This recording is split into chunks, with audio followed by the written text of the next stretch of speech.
your name, so I know who you are. And then number 2, what country? I know most of you, but still. And prayer request.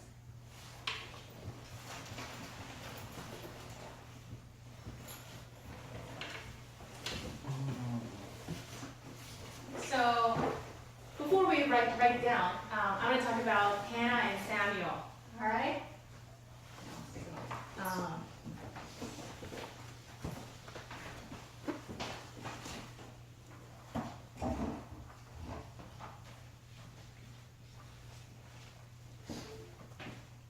How many of you have something that you wish happened in your life for a long, long time, and it hasn't come yet?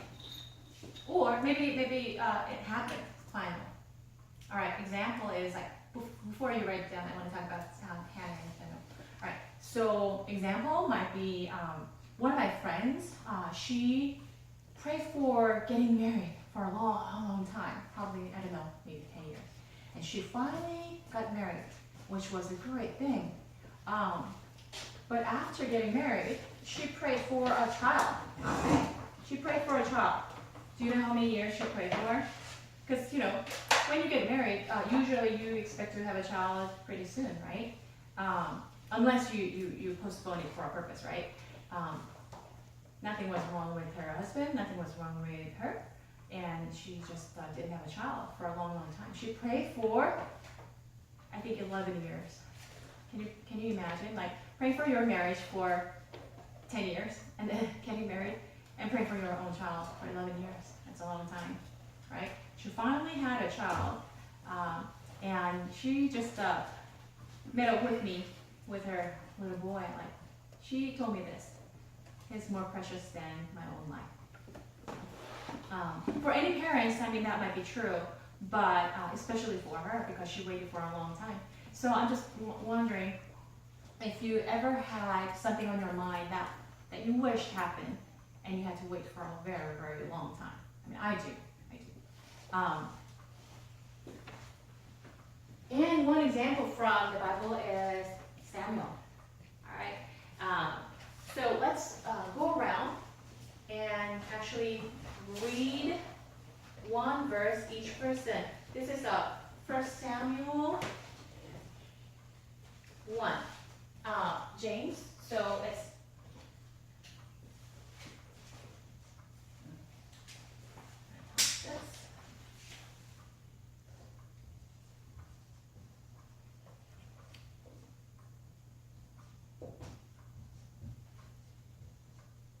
Okay? We're going to read this together and talk about this. Sean, could you please read 1 Samuel 1:1? And then, what's your name? Shin. Shin? Shin, can you please read verse 2? And then, Aaron, verse 3. What is? Yes. Gosh, I'm so sorry. What's your name again? I know you. But what's your name again? Jessica. Jessica, that's right. Jessica, verse 4, and James, verse 5, Pond 6. Okay? So we're going to go around until we're done with the verses. Can you see? Can you see? Can you see the screen? Can you read? Pond, are you able to read? Yeah. Okay, good. Chong. There was a cousin man from Wilmington, Japan, from the hill country of Ephraim. whose name was Elkanah, son of Jeroham, the son of Elihu, the son of Tuho, and the son of and Ephraim. And Shin? I'm sorry, which page? Oh, no, that's not on your booklet. Yeah, this is a different part. Verse 2, can you read?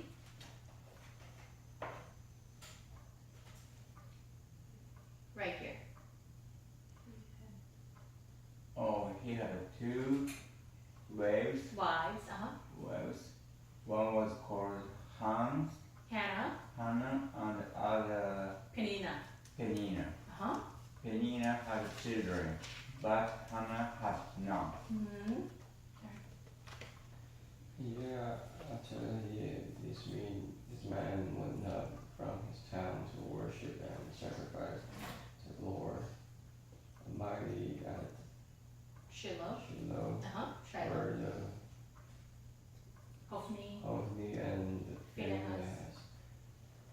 two sons were the priests of the Lord. Jessica? When will the day come for Elkan to Sacrifice. He would give the portions of the meat to his wife, Penina, and to all her sons and daughters. James, verse 5. 给哈拿的却是双份，因为他爱哈拿，无奈耶和华不使哈拿生育。On 6. Because the Lord has caused Hannah's womb, we will keep provoking her in order to irritate her. Chong, 7. This went on year after year. Whenever Hannah went up to the house of the Lord, her rival Provoked her. provoked her till she wept. expressed and would not eat. Chin? Her husband Elkanah. Elkan would say to her, Hannah, why are you weeping? Why don't you eat? Why are you downhearted? Don't I mean more to you than 10 sons?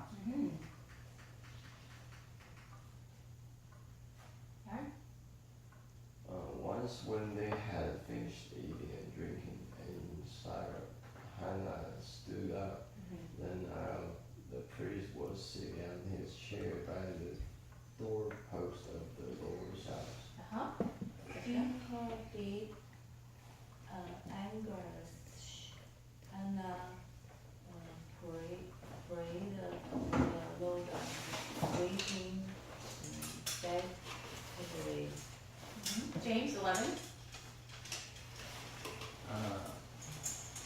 他许愿说：“万军之耶和华啊，你若垂顾卑女的苦情，眷念不忘卑女，赐我一个儿子，我必使他终身归于耶和华，不用剃头刀剃他的头发。” On 12. And she kept on praying to the Lord, daily observe her mouth. You said 13.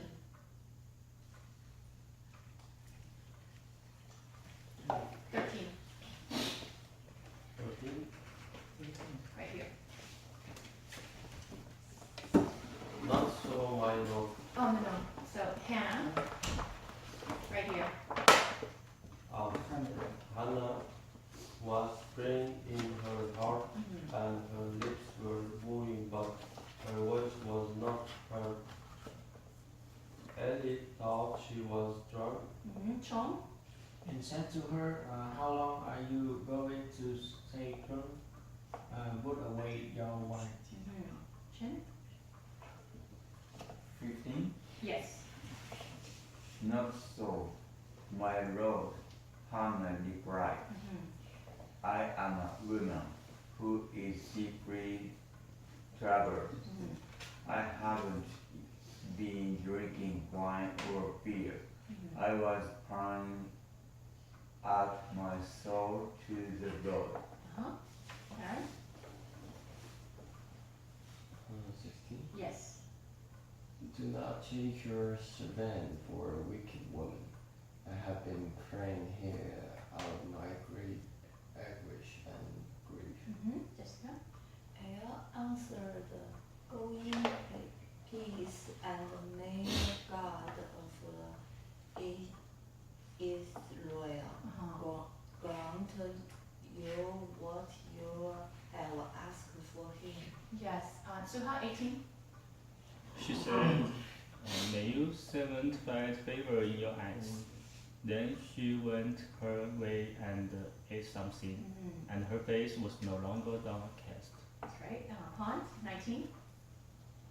Early the next morning, they arose and worshipped before the Lord, and then Israel went back to their home at Ramash. Elnash make love to his wife Hannah, and the Lord remembered her. Yusef, 20. And so, in the course of time, Hannah became pregnant and gave birth to a son. She named him Samuel, saying, "Because I asked the Lord for him." That's right. So you understand the general story, right? So this is the beginning of the book of Samuel. So the book of Samuel is divided into two books, 1 Samuel and 2 Samuel, but there used to be actually one book.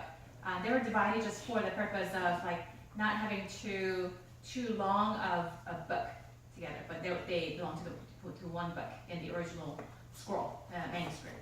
And so this is the beginning of Samuel. So who was Samuel? Samuel was a prophet. So do you remember what the course name is? What is the course name of this class? It should be on your book. What's the title? Just survey of the Old Testament. And then after colon? Prophet. Prophets. The prophets. So that's we're talking about prophets throughout the history of Israelites, right? And we are in chapter 3 right now. We talked about different prophets before. Last session, do you remember Gideon with a torch and with a trumpet? You know, he used to be a very scared man, but he was called by the Lord and he obeyed. He only took 300 people with him and had a victory over Midianites whose number was more than 100 times, right? We talked about that. They were talking about Samuel. Samuel was officially the first prophet. So all the other people before, they had the office of prophecy, but they were not necessarily called, they were not necessarily called as prophets. They were called something else, like judges, you know? They were called something else, but then Samuel is the one who actually received the official title of a prophet. So what's a prophet? Do you remember? What's a prophet? Who's a prophet? We talked about this several times. What's a prophet's role? Yes, to deliver a message from God. You just came in, that's wonderful. No, do you remember from 2 sessions ago? All right, so a prophet is a messenger from God, right? Do you have a messenger from God in your own religion? Yes, like who? Like who? Muhammad. Okay. So, deliverer of God's message, a human being, right? But receiving God's message and deliver. So what's the purpose of the message? You remember? 2 purposes. One was foretelling. The other one was forthtelling. Foretelling is what?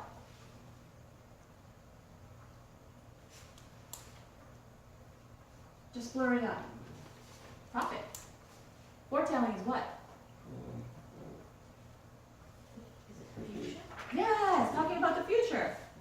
This is what's going to happen in the future. Beware, it's coming. What is forthtelling? Oh, this is a little more challenging question. Forthtelling.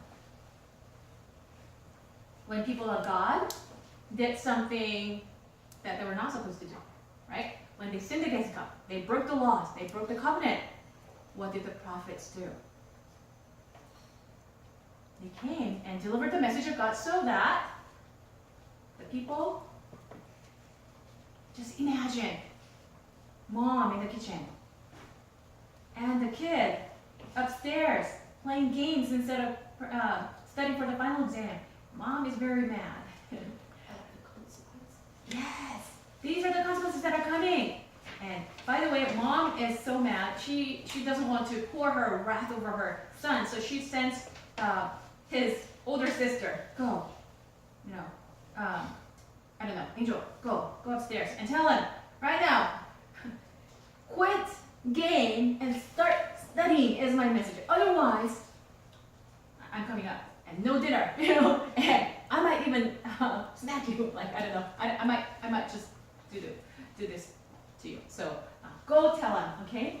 So Angel goes up, and she's a prophet. She's foretelling, okay? So the prophet's two roles are foretelling and forthtelling. Like, this is what's going to happen in the future, and this is like, you need to put your acts together.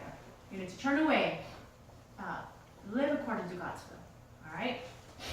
All right. So just want to remind you, no electronics in the room. Okay. It's kind of distracting. So Samuel was officially the first person who had the title of the prophet. And how was he born? His birth had an interesting history. So we just talked about this passage. Do you remember the two people, like 3 people actually in the picture, all right? So do you remember the weird name of Samuel's father?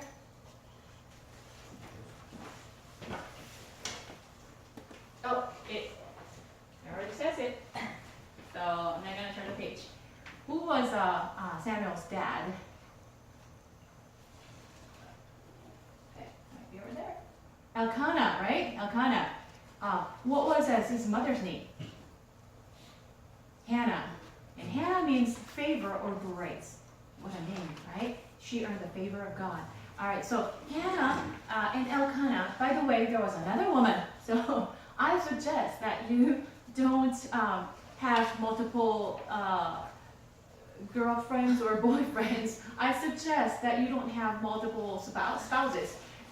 In some cultures, they just encourage it, they accept it, but not a very good idea because that was not God's design from the beginning, you know? It causes a lot of trouble. Just like what it's talking about in today's passage, Elkanah was a priest. He was a pastor, all right? So he is the one, what's a priest's role? When people came, well, they taught the word of God, but they also received animal sacrifices. You know, they just lived in the temple, right? Serving the Lord and in behalf of the people. Now, Elkanah was a godly man, but at this time, the Israelites were not really living in obedience to God. So it was just very messy.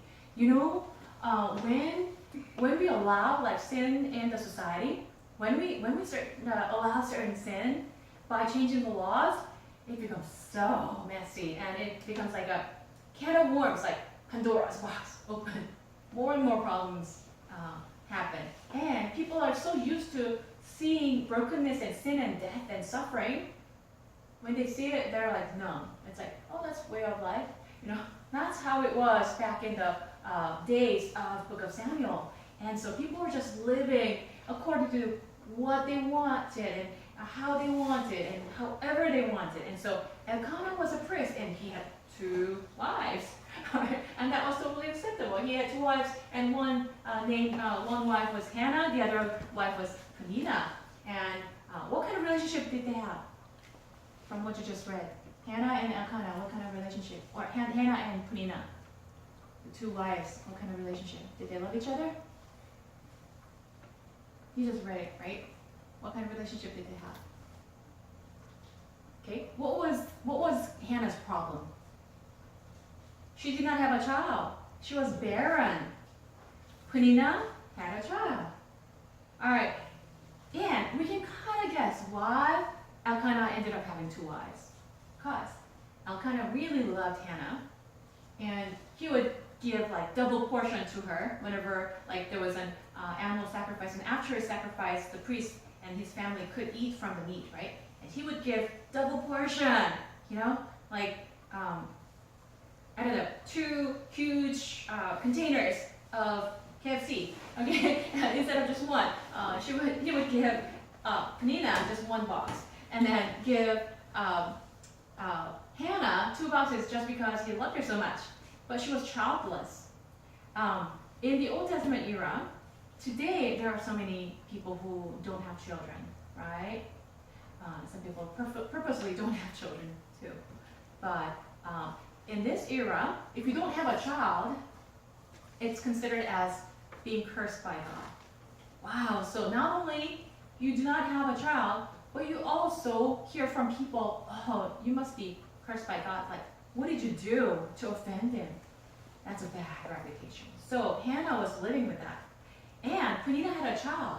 And because Hannah did not have a child, probably Elkanah waited for many years, and then he gave up. I need to have a child, you know, and I need to have a son. So he probably adopted Penina, and that's why he probably ended up having 2 wives. And Penina did have a child, and when she had a child, Penina, what did she do? She provoked Hannah all the time, every day. Can you imagine? You have your own problem, but you know the person who's living with you constantly come and add assault to the injury. You know, have you had that kind of friend in your life? Have you had that kind of like person in your life at your workplace maybe? So Hannah was just hurt every single day just by seeing Penina with a child, and she doesn't have a child, and Penina provoking her intentionally. Penina probably provoked her because she felt less loved, right? Hannah was loved more by Elkanah, and she was probably jealous, and she just, was like this. So Hannah cried every day. Can you imagine? I just talked about one of my friends who prayed for her child for 11 years. She was in tears. She went through many different kinds of procedures. She still didn't have a child. She was deeply hurt. So I kind of understand like what it may be like to not have a child that you wish to have, right? And so what Elkanah said was, Elkanah said to Hannah, like, Hannah, am I not better than 10 sons? Like, why are you so sad? Like, don't I love you more? And Hannah said, oh, you know what? Thank you for loving me, but that does not solve exactly my problem.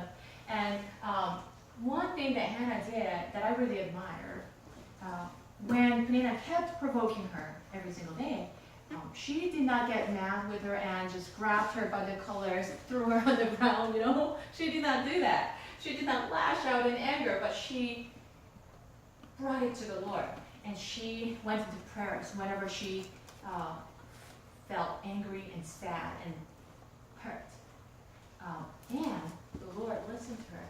So one day, as a symbolic act, Elkanah and Hannah went up to the temple. And what did Hannah do? She prayed. She knelt down before God and prayed for so long,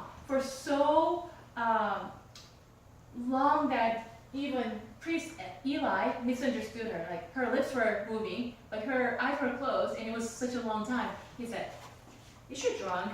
Are you drinking wine?"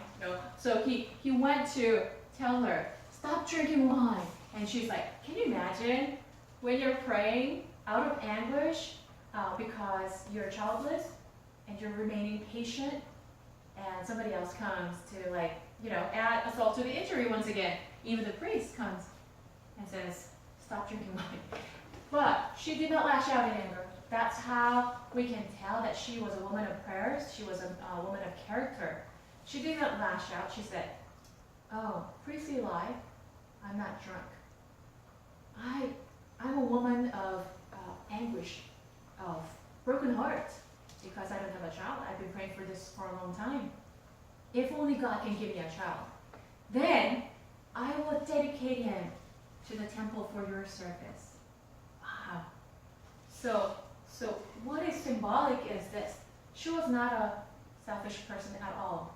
She said, if God gives me a child, I will dedicate him for the service of the Lord, instead of holding on to him, this is mine, I've had a friend who finally had a daughter after 9 years of praying, and 9 years after getting married, and she waited for the child so long that when she was born, like, don't go anywhere, like don't even like hurt yourself. Like she was so obsessed with her.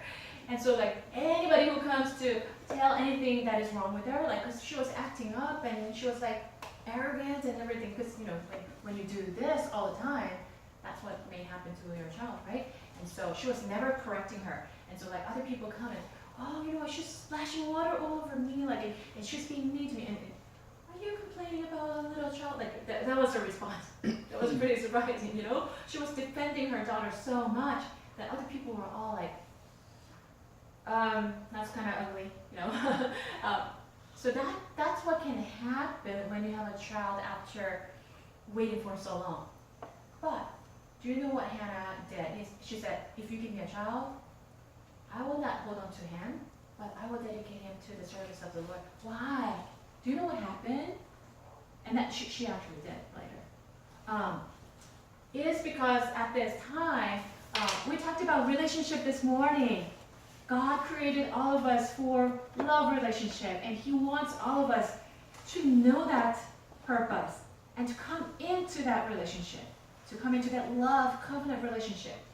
And the Israelites, the people of God who have been called according to His purpose, just did whatever they wanted to do against God's will, breaking the laws, breaking the covenants all the time.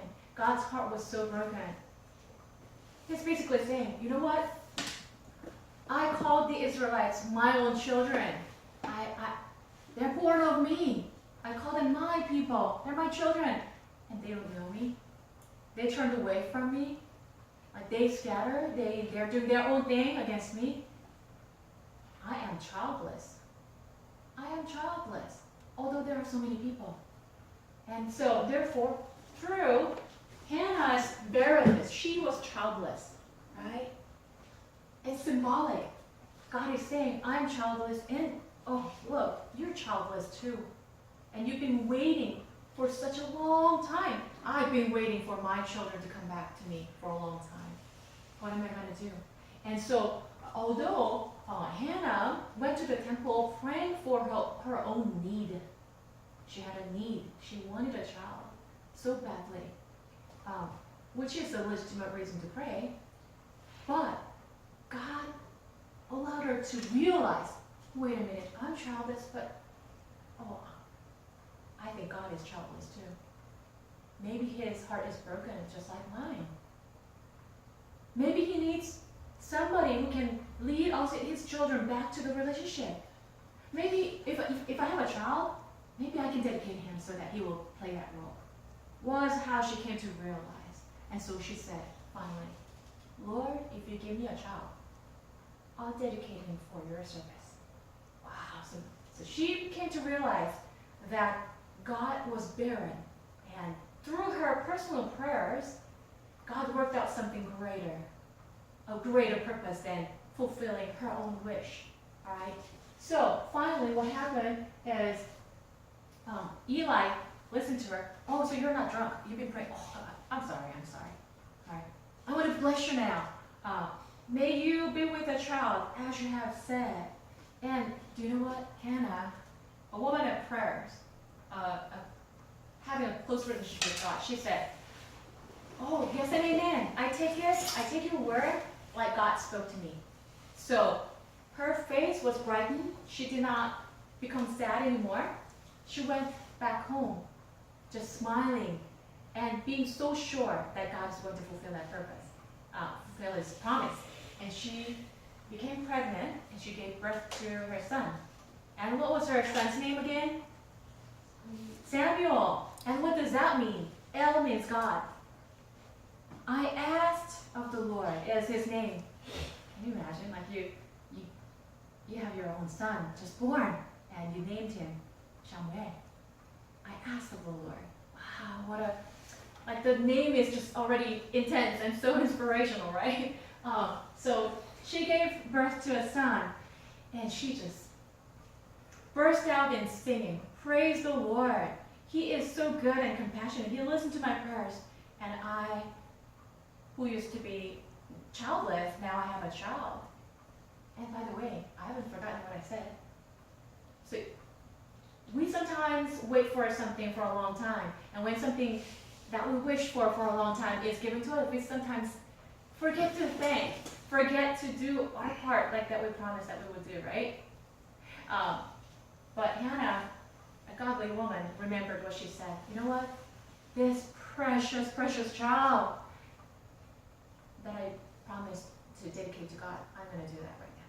So Samuel was so young. He was barely walking. He just weaned from mother's breast. You know, she actually dedicated him to the temple. And so that's why Samuel grew up in the temple under priest Eli's guidance and mentorship. And Eli actually, you can tell, he was not a very godly, good priest. His sons, look at his sons. Oh my goodness, they were just corrupt and just bad, because Eli never corrected his children, although he knew that they were doing something wrong.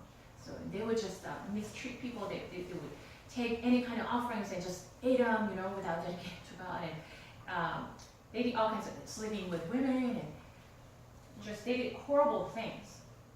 So Eli was not a very godly priest, but under him, Samuel was under his care.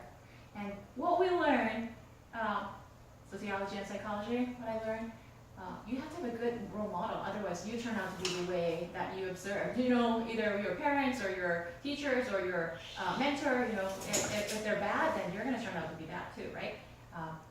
But not so, because God took a hold of Samuel. Although under bad role model and bad leadership, he turned out to be a very, very godly prophet. And so, I just wanted to add this to the sharing.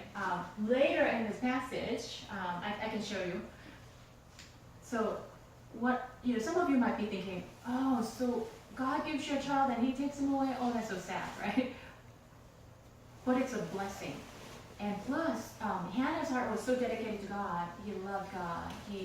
She wanted to fulfill his purpose. She gave her child to him, which is sort of like God giving us his only son, Jesus Christ. Wow. I'm realizing just now. God blessed her, and afterwards she began to have more children. She had 5 more children afterwards. And she was not lonely. Although her first son was dedicated to the temple, she was blessed with 5 more children. Now, I gave you guys a little paper, and there's a reason for it. So the moral of the story is this. God uses people's prayers. We have our own desires, and like something that we have been wishing, like I wish this happened, like and I'm waiting for a long time. I did everything that I could, but you know, I'm not seeing the result, kind of thing.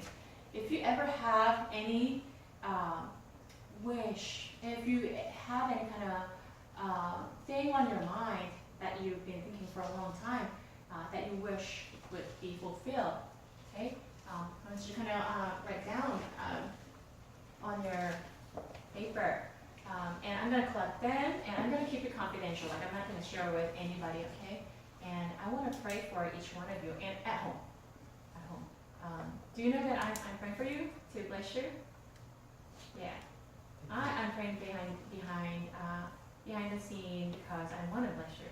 Because I'm an instructor, but I'm also a pastor, so that's part of what I do. So, like, if you can write down your prayer request, I'll give you just a couple of minutes, and I will pray for you.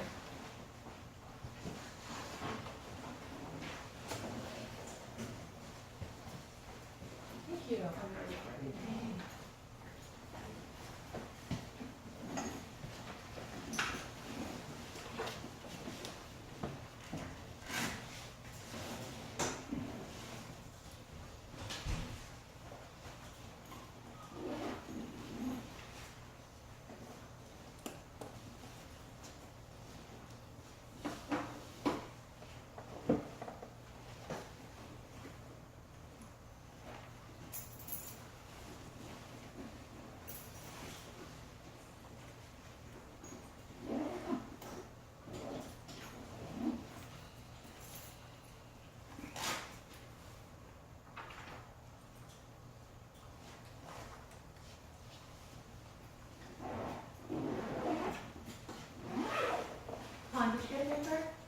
ready. Okay.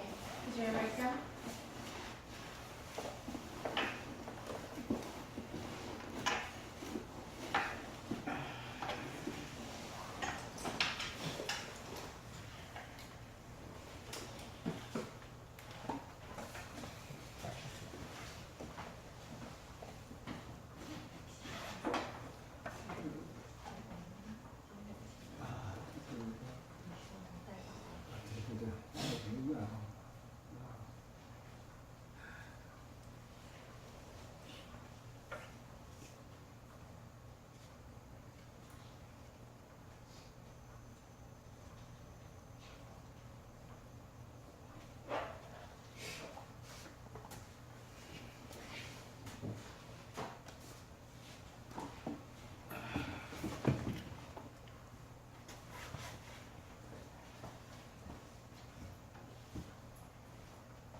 So if you're done with your list, if you're still writing, I'll give you one more minute.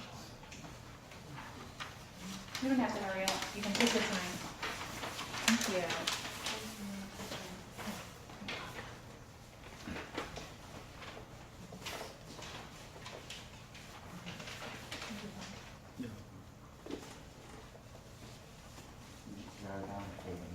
Oh, no, should be on your paper? Yeah, I'll just read the prayer request.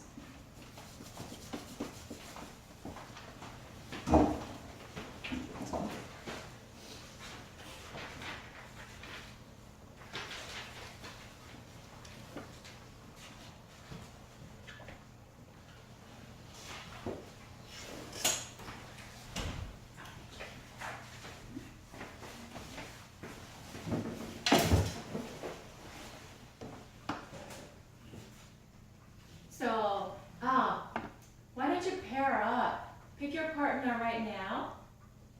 Pair up. Okay, meet some strangers. I know that some of you have the desire to make some friends out of this classroom, practice English. And this is an opportunity where you can actually practice English, with your partner. So pair up, and we're going to discuss this after watching this video. There should be no one who is left out.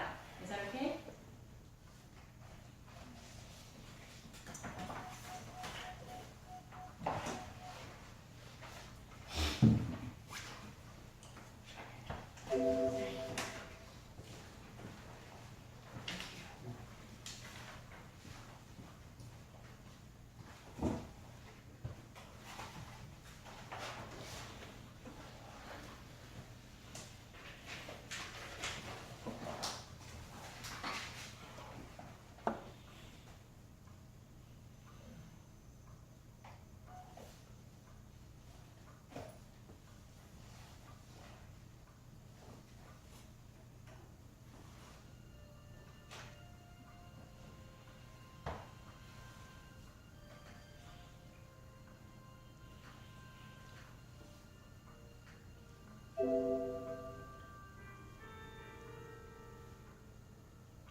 To bring us by a speaker, right?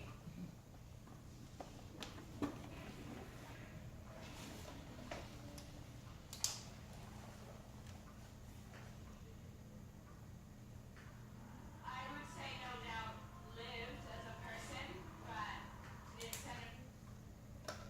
extent of what he did, I'm not sure. I think if walking into where I work shows me the signs of the stigmata and tells me he's a son of God, I might start believing. I don't believe in God, first of all.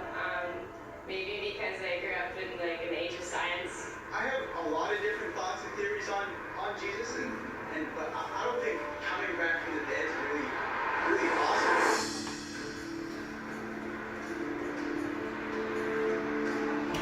Can you hear?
was just an absurd idea on the surface of it. It wasn't even worth my time to check out. As far as Jesus was concerned, I thought that if he existed, and I wasn't sure whether or not he ever did, he was probably a nice guy, he was probably an excellent teacher, but he certainly wasn't the Messiah, and he certainly wasn't the Son of God.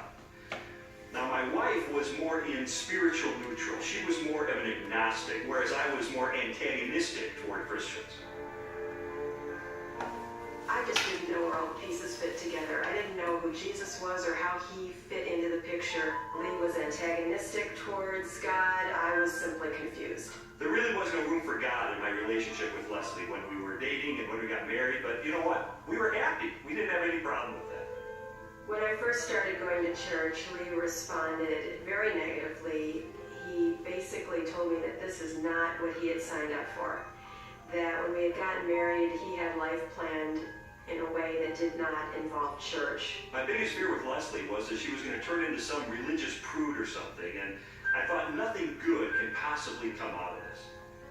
But even though I had all these negative ideas of things that were going to happen, in the ensuing months I began to see positive changes in her character and in her values and the way she related to me and the children. And it was winsome, it was attractive. And so when she invited me to go to church with her on January the 20th of 1980, I thought, you know what, I'm going to go. Get her out of this cult, you know, that she's gotten involved in.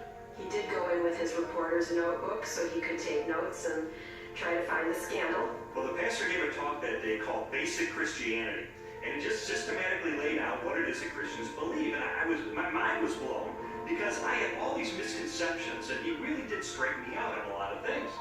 And I remember walking out that day saying two things. First of all, I was still an atheist. He didn't convince me that day that God exists. But secondly, I realized if this is true, this has huge implications for my life. Lee's approach was very different from mine. Mine was mostly a heart issue. I wanted to know that God was real, and the way that was real for me was experientially. And for Lee, it was more about documentation, about being able to have facts that proved it true. Well, I was a journalist, so there was really no problem with me picking up the phone and calling a scholar and saying, hey, I'm Lee Strobel, I'm with the Chicago Tribune. I'd like some background information about the New Testament. And so I would do that, and I thought it was going to be so easy to expose the fallacious thinking behind Christianity, but as it turned out, it took me almost 2 years of my life to investigate these issues. It really was, in a sense, the most exciting story I've ever pursued as a journalist.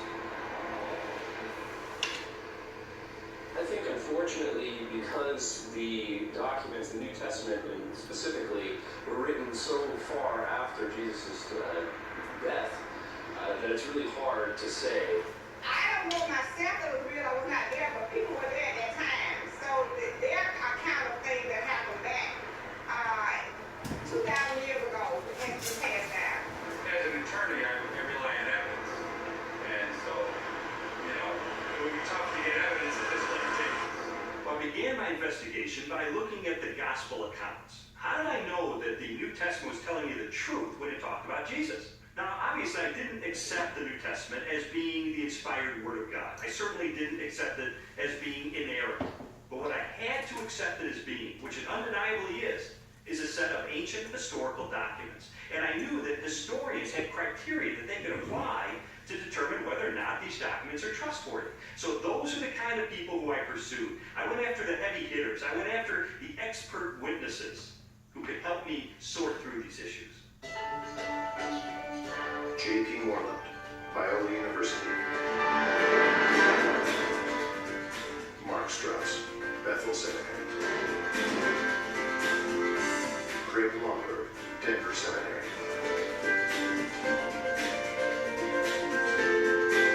Craig Evans, Acadia Divinity College. N.T. Wright, Bishop of Durham, United Kingdom. Over the last 250 years, it's been common coin in Western culture that, oh, you can't believe what's said in the Gospels. You know, it's even made into musicals. The things that you're liable to read in the Bible, they ain't necessarily so. And that skepticism has wormed its way into much modern culture, and indeed into many Christian circles, many church circles, where they'll say, well, Matthew probably made this bit up, or Luke just added this bit on the end of the parable, or whatever it is. I and others have spent some of the best years of our lives researching what was actually going on in Palestine in the first third of the first century AD, and trying to get inside the minds of first century Jews, first century Romans, different Jewish parties and movements, etc., etc. And the more that I have tried to do that, the more I've found that what you find in Matthew, Mark, Luke, and John comes up in 3 dimensions and says, my goodness, this actually belongs, it makes sense, it fits, it gives us very vivid portraits of who these people were and what they were doing. The New Testament Gospels are biographies of Jesus. While the authors do not identify themselves in the text, from very early in the Christian era, the Gospels have been attributed to Matthew, a disciple or follower of Jesus, Mark, a colleague of Peter, also a disciple, Luke, a historian and confidant of the Apostle Paul, and John, a disciple of Jesus. Both Matthew and John were among the 12, Jesus' closest followers, and constant companions throughout his ministry. They would have personally observed most of the events they described in their Gospels. Mark and Luke were also contemporaries of Jesus, and wrote their biographies based upon information provided by many eyewitnesses. I knew from my years as a legal journalist the importance of eyewitness testimony. In fact, the first question that anybody asks is, how many eyeballs are there? How many eyewitnesses do you actually have? And I needed to determine whether or not contemporary scholars have ascertained whether or not the Gospels are rooted in eyewitness testimony. It's become evident to scholars of the first century that the Gospels were actually attempts to write biographies of Jesus, but not in the modern sense, because the Gospels are not particularly interested in his early years. But when it comes to Jesus' adult life and his activities, these are biographies. They're very clearly attempts by eyewitnesses to describe exactly what Jesus said and did, and the consensus of New Testament scholarship has moved in that direction. Many have undertaken to draw up an account of the things that have been fulfilled among us, just as they were handed down to us by those who from the first were eyewitnesses and servants of the word. Luke chapter 1, verses 1 and 2. Luke's gospel begins with a prologue. It's actually one of the finest Greek sections in the whole New Testament. Luke was clearly a literary artist. But in that prologue, he points out that he has carefully investigated the material that he presents in the Gospels, that he's checked with eyewitness accounts, those who are actually present. If you read that prologue and you see this is the work of a historian, this was someone who has done his research. Therefore, since I myself have carefully investigated everything from the beginning, it seemed good also to me to write an orderly account for you, most excellent Theophilus, so that you may know the certainty of the things you have been taught. Luke chapter 1, verses 3 and 4. You have to understand that people in the first century valued eyewitness testimony. And this is why, from the 2nd century on, it was important to the early church fathers that the people who were alleged to have written the Gospels actually wrote them, and that they were eyewitnesses of the things they wrote. We have actually very early attestation of the authorship of the Gospels. The early church father Papias, for example, as recorded by the church historian Eusebius, identifies Mark's Gospel as essentially the eyewitness account of Peter. Well, Papias was a disciple of the Apostle John, so we are only one generation removed from Jesus himself. That's a pretty close testimony, and strongly suggesting that, in fact, the Gospels are based on eyewitness accounts. Now, of course, it's not what you would have seen if you had a video camera there, because, after all, if you put a video camera on a street corner, even in Washington, you'd get politicians coming to and fro. You wouldn't actually have a story that would make sense. You'd have a string of random, unsorted events. That doesn't mean that none of it happened, that it's all made up. It's just to acknowledge what is blindingly obvious, that it has been edited and no doubt shaped by the needs of the community, because people tell the sort of stories that they want to tell, because this matters to us urgently here and now. Most historians date Jesus' birth between the years 7 and 4 BC, and his death no later than AD 33. Jesus' public ministry began with the choosing of his disciples and lasted approximately 3 years, culminating in the Passion Week and his trial and death. Scholars generally agree that the Gospel of Mark was written first, sometime between the years 60 and 75 in the 1st century. Matthew and Luke were probably authored shortly after, followed by the Gospel of John. The New Testament Gospels are by far our earliest and most reliable records of Jesus of Nazareth. All of the New Testament Gospels were written in the 1st century. Not only are they remarkably close to the events themselves, but in fact, eyewitnesses are still around. If they were passing on untruths, if they were not passing on reliable history, then we would expect eyewitnesses to say, wait a minute, this isn't what happened. But eyewitnesses are around. Eyewitnesses could confirm what they said. All of the gospel writers either were eyewitnesses or interviewed eyewitnesses to gain the information that they gained about Jesus Christ. As I scrutinized the gospel accounts even further, I realized that it was important to find out not just whether or not the information was rooted in direct and indirect eyewitness testimony, but I needed to know, was this information reliably preserved during the time period before it was finally written down? We have to put ourselves into the ancient world without modern media, without even a print-based culture in which the only and the standard way of preserving information was through oral tradition, most of which was memorized. Young rabbis were often forbidden to comment on a passage of Scripture until they had memorized it perfectly. In fact, it was not uncommon for rabbis of Jesus' time to commit the entire Torah to memory. I've sometimes heard people say, look, I've been in a situation where I whisper something to someone, they whisper it to someone else, and it goes through 10 or 11 people, and by the time the last person tells what was said, it's totally different from what I told the first person. And we can't trust the Gospels for the same reason, because it was transmitted over a long period of time. That illustration is really a bad analogy, and you have to understand that the first century apostles who passed on information about Jesus were deeply concerned to get this information correct, because they saw it as sacred, holy tradition. It wasn't about what Joe was eating for dinner last Wednesday night. In our day of instant media and everything has to be on film or tape recorded, we are more skeptical of oral tradition, but we don't really understand the nature of oral tradition. Oral tradition is a community event. A story is passed down by individuals within that community. Well, if they get it wrong, you've got an entire community that's going to correct them.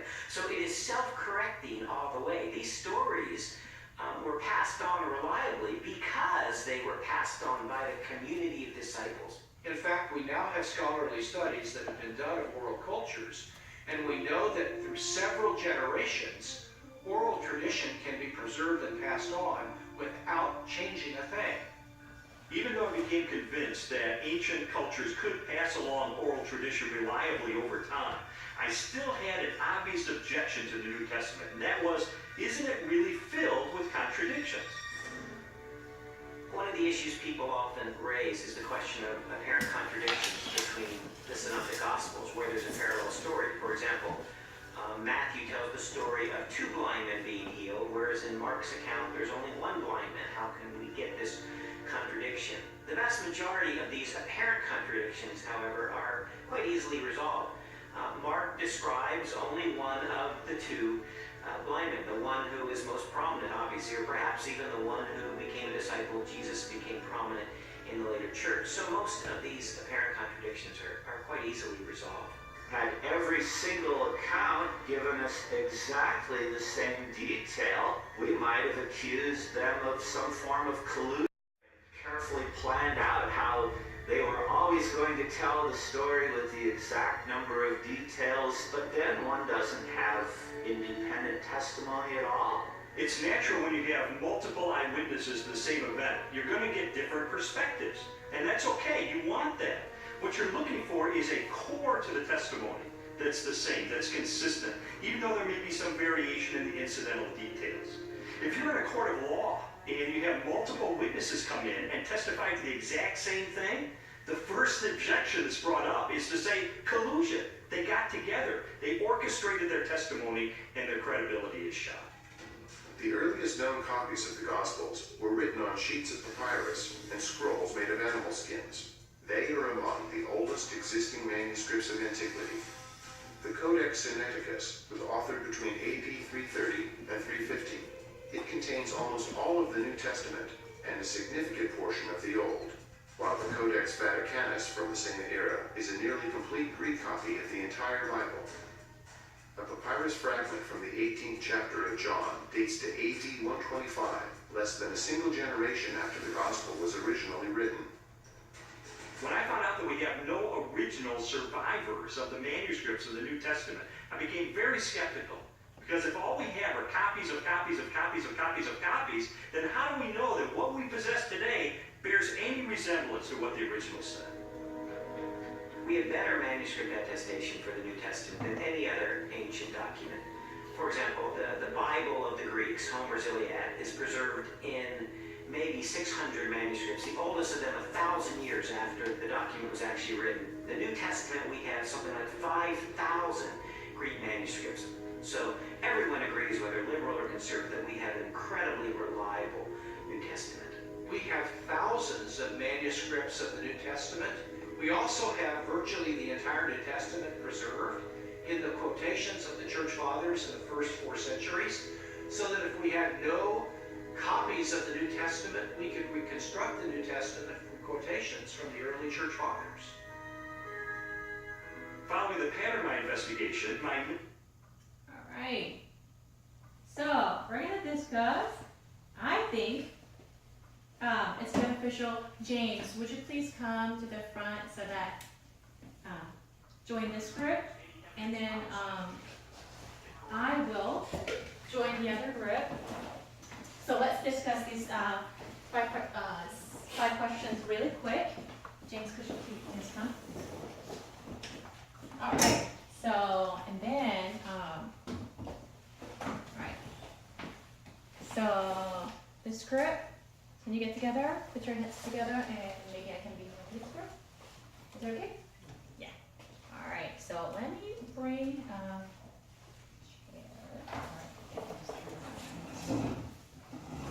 and we're gonna have just one. After 5 minutes, we're gonna have just one representative from each group. All right. Talking about Angel and Tong and Aaron. You guys are in the same group. Okay.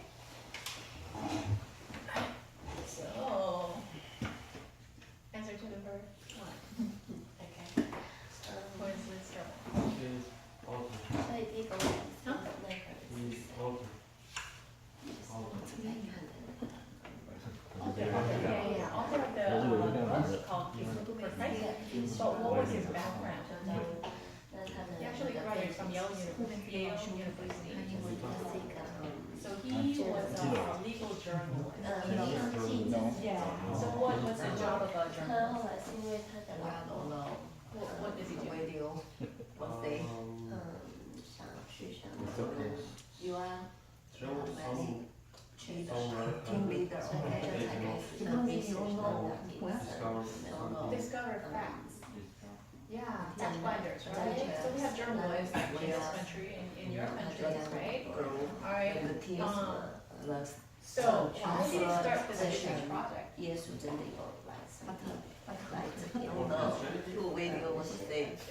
but he was not really just on religion, right? Why did he first start this project? Over his wife? You will answer His wife was, her name was Leslie. She was an agnostic, meaning she didn't, his trouble was an atheist. He did not believe in God at all. His wife, 他就像 thought to 第一 herself, 次有看到他问这那个本来就是本来就是有什么可能再加上这个神啊什么，他就根本就他说中文我听不懂，他说的好像他说的比较慢，而且比较 So they got married, had a very happy family. 比较简单。 One day she was and so he didn't like it. He opposed because he didn't want her to make, he thought to hurt himself. She's turning into a cult, you know, like false religion. And she's becoming like crazy and a fanatic. And he was afraid that she'll turn out to be a religious fanatic, which is going to shake up the whole family. You know, mom is crazy, you know. So that's what he was concerned about. So he did this research to prove as a legal journalist that there are no factual grounds. Like Jesus, maybe existed, maybe he existed as a human being, right? But he was not the Messiah. He was not the Son of God. That's what he was trying to prove by his research. Yeah. So what were some of the questions he had? What were some of the questions? First question. It's not that you don't remember. You're watching your phone. Like, I'm going to take it away. Okay, so we talked about. Is it right?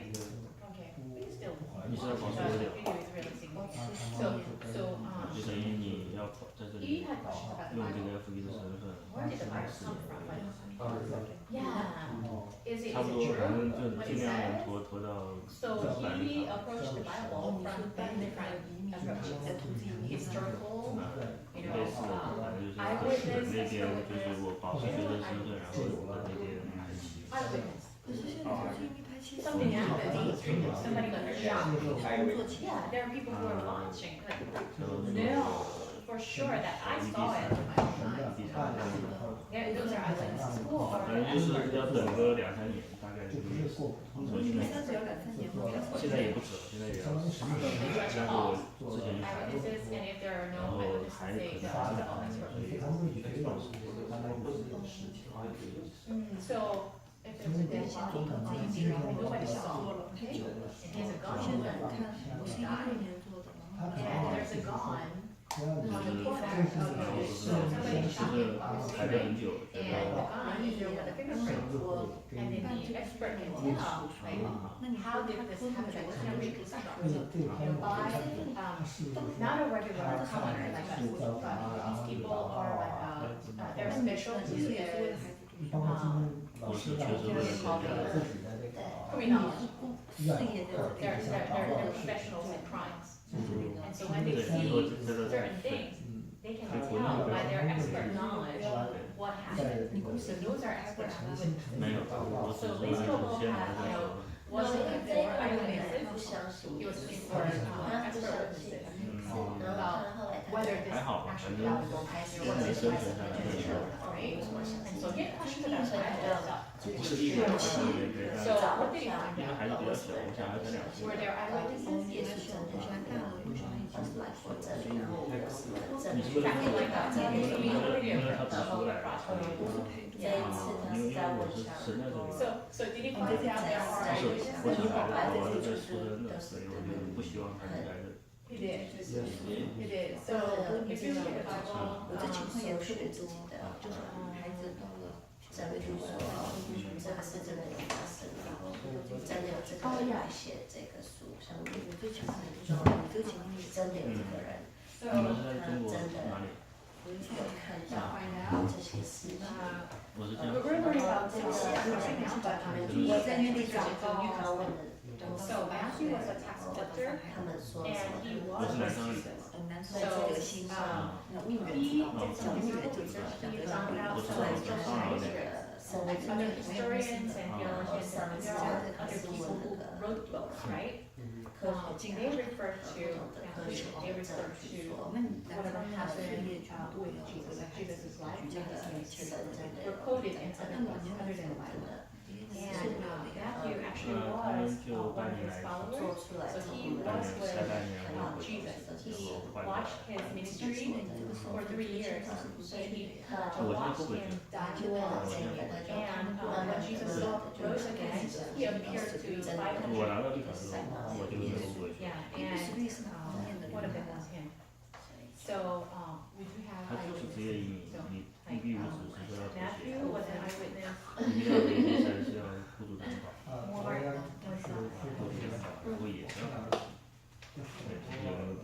Mark was an eyewitness. And then Luke. 如果你是17年申请的，不可能还有这样，大概这个意思。 Luke was especially mentioned detail because his job was a physician, so he was a doctor. And so when he wrote things, he wrote in detail, in most detail about what happened. And then he was actually writing this letter to someone who described like he said, I did careful research and then I put it together so that you would know.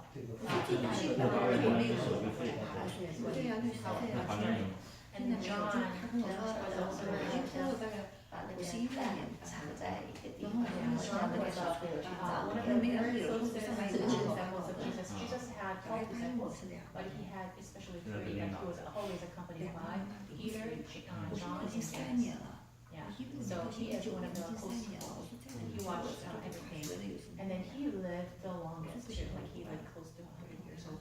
He watched him die, rose again, going to heaven.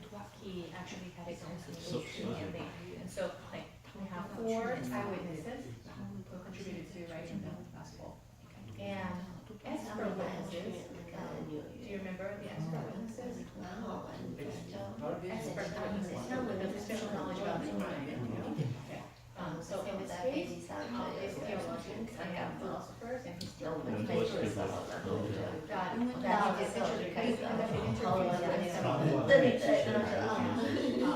they did not see what happened with their eyes, but by putting the evidences together, they can tell what happened and what they did. So these rebels quickly found out that there are eyewitnesses and witnesses to what had happened, right? And that he started to find evidences that pointed toward the credibility of the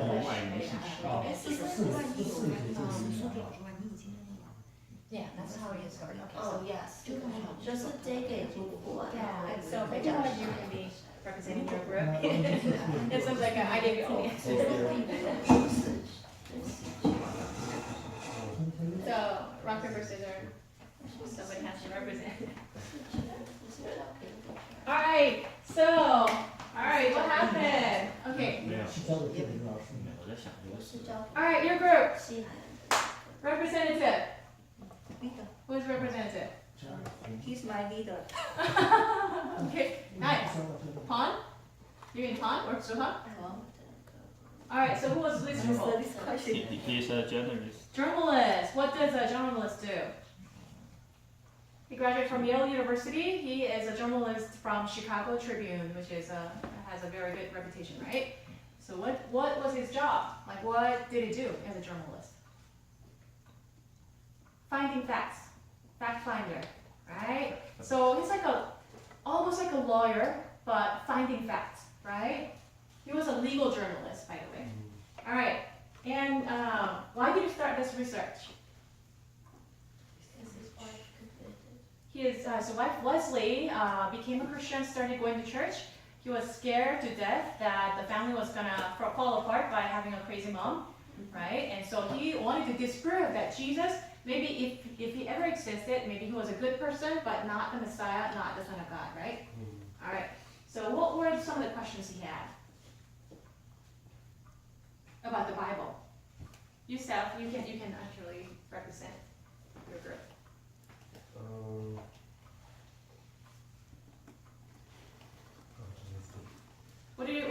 What kind of questions did he have?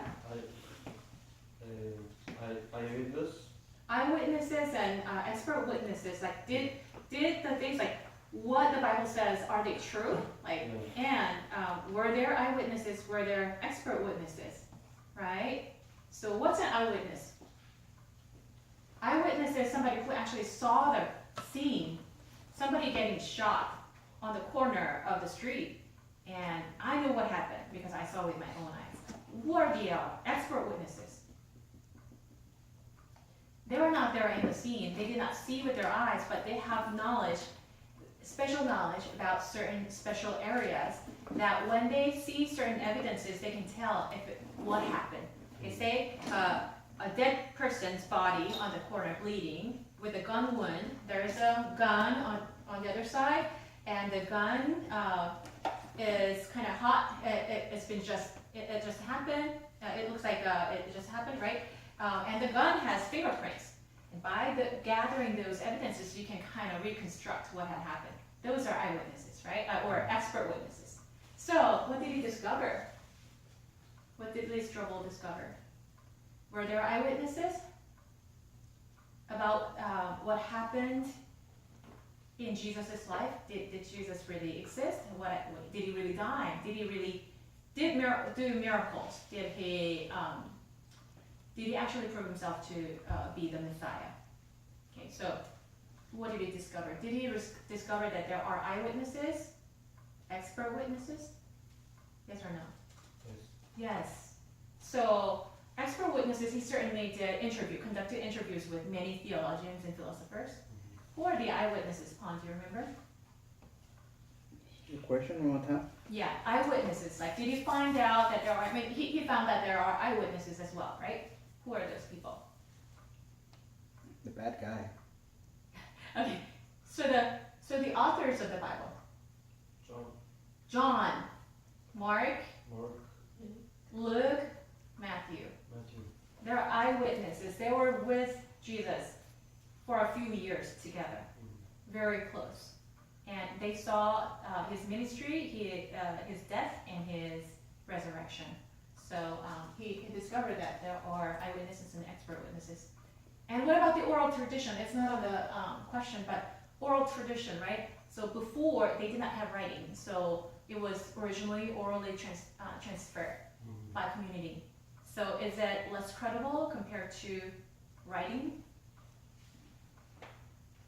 According to him, most of the ancient literature had been transmitted orally because they didn't have writing.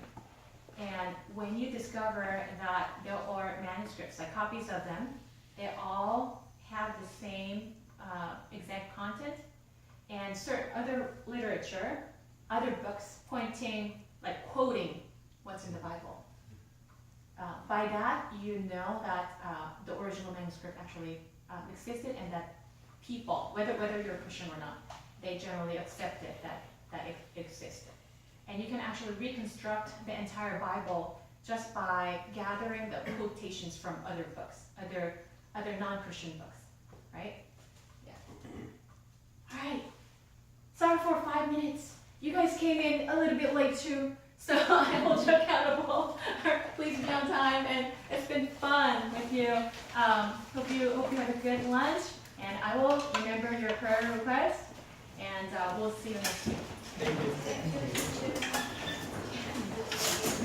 you.